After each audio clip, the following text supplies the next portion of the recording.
There was legitimately a time when our doctors, our physicians believed that blowing smoke up your arse would heal you from different infections. Different types of smoke would do different types of things. These days, this stuff is questionable. And while a good douching is always a good way to keep clean, as we look back with historical content about what doctors did, it becomes very understandable why your grandpa or your great grandpa didn't want to go to the doctors. Because they were nut jobs who thought they knew what they were doing or right about something sometimes, or basically, sometimes they were right, sometimes they were remarkably wrong. We've had doctors for a long time, but let's face it, only within the last 50 years have they ever gotten so trustworthy that the only reason an old man wouldn't go and see them is just because they didn't want to get off their arse and see them. Now, they didn't have any faith. Grandpa back in the day didn't have faith in any of the doctors because there's a lot of stuff the doctors didn't know. There's still a lot of things that the doctors don't know. Therapists are the same way. There's a reason. Wow. Okay. So let's talk about some of the messed up things that therapists have brought to us, all right? The Satanic Panic, brought to us by your friendly neighborhood police members and therapists. People that you would think would have the overall idea of what was going on, have a good idea of who good and bad was, have an understanding of black and white and the gray within the middle, and what reality was like. These therapists, not just the Satanic Panic, but the stuff they brought up elsewhere, got 53 people, or was it 52, put in the slammer for stuff that never happened. And that was in the 90s.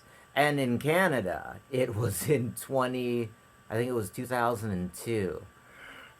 Checking a little video on it here. Man, you would have thought since it happened in the States, we would have been known to look for it. But anyways, what ended up happening was there's a lot of people that were really scared. Americans, Canadians, love being scared. Come on, stop, get your feelings and emotions out of it. We like being scared. We love a good thrill. There's lots of people that like Friday the 13th, Nightmare on Elm Street. There's a reason why horror is a big thing. We like being scared. I'll never forgive the Americans because I was going to see the woman that I loved. At the time, she was 16, so was I. I was going to see her in the States. We had plans to see her, and all of a sudden her parents were like, nope, I had watched this thing on 2020, and it said that internet people are bad, and we can't trust you. You can't come anymore. I will never forgive 2020 for that. But anyways, so what was going on is you had some people trying to get really edgy, and kind of getting with pagan stuff, and there was multiple things that happened at the same time. But there was a group of 3 teenage kids that got accused and wrongfully convicted about things that happened to kids. Kids got abducted. They went missing. The bodies were found. There were missing pieces of them. And instead of assuming that it was nature that did it, they assumed that it was satanic stuff. And these kids that they didn't already like, they were like, yeah, it was you guys. One of them was even named Damon. And you know how that goes. Anyways. So also this thing happened with a kindergarten. This one kid in kindergarten started getting really bad thoughts, memories, dreams, and mother interpreted them as being satanic things. Goes to the police, and the police check out the here's the thing. The police question the kids. Therapists question the kids. They get information from the kids, and with that, they go after people, and news gets spread. This is so cringe because of what happened. People don't talk about this. This was a hell, a literal hell for everyone involved. And it happened in the States, and it happened up here. But anyways, so the error happened. And the therapists and the police were asking leading questions to the kids. They wanted particular answers, and they would get those. I'm sorry, I have to. In both cases, the The police and therapists were asking the kids leading questions. The kids wanted to give the answer that the police and therapists wanted. This isn't just coming from me. This has been redone, rehashed. If you don't agree with me, look at it, because this is a hell that keeps happening. I don't care if you're uncomfortable with it. There's things that we have to understand even though we're uncomfortable with them so that we can stop them later. And I'm done with all of this. Oh, let's just talk topically about happy things. It doesn't quite work that way. Anyways, so the therapists were asking the kids about what was going on, and when the kids told them the information they wanted to hear, the therapist rewarded them with something or other. It could be like, "Oh yeah," or "Oh, or here's a candy," something like that. So the kids would start giving up information the same way my Ouija boards would give up information. Just man, but I'm sorry, forget I said that thing about the Ouija board, but they asked leading questions that got people in shit. Things that never happened. Things that never happened. I bet like the worst possible things too, because these okay, so this all makes sense once I went to the Satanic Panic thing was so big that, and so unknown that in 1999, I was at Crossroads Christian Academy, and there was this youth pastor who was one of the three main pastors who was a hurt man. And while I don't think he was a part of anything he said, he said he was actually in a satanic cult and he had to do child sacrifices when he was a child, and rape happened, and you know, it really doesn't sound like much, but it really affects me deeply to know that this person, when I was in grade 8, was giving me all of this information about how these sacrifices and all that stuff work. He got that from somewhere. I don't know. I don't know, but everything that he was talking about never happened. Never happened. He was asked to leave the church, like, shortly after. This was a really big, strange thing. It was cringe. The whole church fell apart afterwards because 3 pastors were having it out about this, that, or the other thing. The church is still there. The pastors have been thrown to the wind. And one of the pastors, who are really great guy, a really great family, and they were like Christian, like really Christian, like Baptist Christian, accepting the Holy Spirit, fainting, talking in tongues, really, like, I mean, so Christian that you didn't know. They wore white all the time, and you wonder if it was bad to wear black shoes because of some reason or other. I legitimately had that thought. Anyways, I seen recently him and his youngest kid, and he's open. The pastor's openly gay, right on, no problem. And his kid's got a big number 13 tattooed to the side of his neck. Just the contrast, the night and the day difference. Wow. Anyways, sorry, I went way off track there. Getting back to the Satanic Panic. So everyone thought this. Everyone thought this stuff was happening somewhere. There was a lot of places pushing this idea of this stuff that happens. This is one of those things we don't even want to talk about, but basically there are some mentally, how do I put this? Within every nation there are mentally handicapped or mentally delusional individuals who don't get mental health things. So there is a good reason why on October,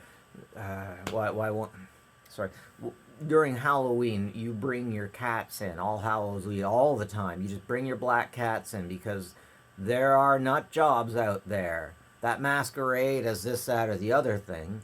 And Christians think anything that's not Christian is satanic, including Christian things that don't agree with what they say. So, hey, this crazy stuff happened with this guy with mental health issues. Let's say that it's a satanic thing. It's just as easy as calling someone a witch or a changeling if suddenly they run into a mental health issue. There's lots of mental health issues running around out there. But ultimately, we stopped listening to therapists. Sorry, forget I said that.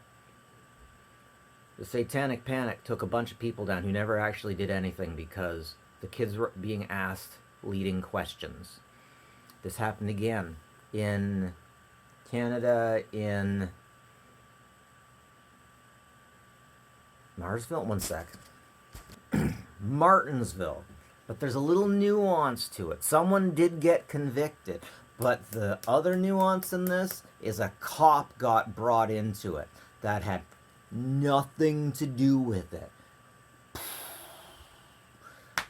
So at times like this, it's really good to have the internet so you can bring lots of information together. I really think the fact the internet didn't exist for the people in Martinsville is the reason why people just didn't understand about the Satanic Panic. The witch hunts. We still have witch hunts. Yes, within 2006, we had a witch hunt in Canada. Now, because of all this, we don't trust therapists like we once did. What's the difference between a life coach, a therapist, a psychologist, and a psychopsychologist? And then you get the one that's a therapist and the doctor? And which level of them gets to say what narcissism is? Do you have any idea the range of therapists that we have and how early into this stuff we are? For the most part, it's only been in the last 100 years that we've even cared enough about, oh wait, what year is it, 20? No, let's say 150 years since we realized that children were more than just farm hands. I'm pretty sure that 150 years ago, children were getting sold still. We've come a long way. Nietzsche's. I don't think there was many before Nietzsche's. Okay, like there were philosophers, but not psychologists. This is so freaking new that I can absolutely see psychologists blowing smoke up our arses, especially with the way that they've done things in academia. A is no longer A. Academia has changed. And it's creepy. One last issue I have with therapists, and I've talked to a therapist about this, is that a therapist is basically someone who's there to make you look good and feel good. And think okay, but not necessarily someone who is there to make you work well with other people in society. Not necessarily someone who's there to challenge you. Trust me, I'm as challenged as they come. I know a lot about challenging things. Therapists will often not challenge you because they have to be your friend. How difficult is it going to be for you to get through your things if you can't be challenged, especially in a society that's pushing the idea that you are perfect the way you are and nobody needs you to change, and if anyone asks you to change, that they're being narcissistic? What if the thing they're asking you to change is the fact you pick your nose and eat it in front of children, or that you break out your wiener in front of grandma? Yeah, no, these things happen. My mom came from a place where she worked with handy-capable individuals. They were absolutely full of love. There was one nut job in the bunch that loved to break his wiener out just randomly. And the group of mentally handicapped people knew to keep him away from everybody else. They just worked as a freaking hive mind. And the unit, what I'm saying is there are people out there that will whip their stuff out. They'll just... And we need to make sure that that doesn't happen. We need to make sure we have a society that deals with that. And people and friends that will tell us if it's happening. Number one, cut that shit out. Number two, get you the frick away from anyone before it involves kids, you know? And then number three, tell the supervisor.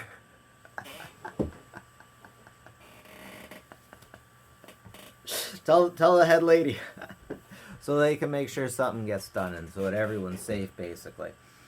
The one thing I want to point out and throw out there is that it's reasonable not to trust therapists with thinking that they'll get things sorted out. They're not there to get things sorted out.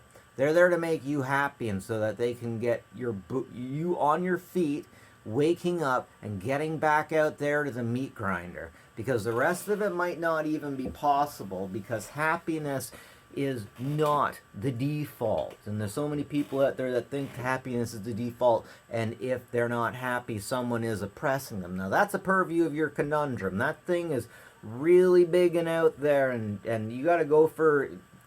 You might want to look into Buddhism. There's good and bad and good. There's evil, there's good, and sometimes even if you're all the way on good, it's not actually all that happy. And sometimes you're just not that happy because you're a miserable C unit. And hey, sometimes that happens. Some neurotic. You might just be really neurotic. And hey, that's okay. But anyways, I'm not saying don't get a therapist. I don't know what I'd do without mine, and he fucking rocks. Anyways, have a good one, folks. Take care of each other.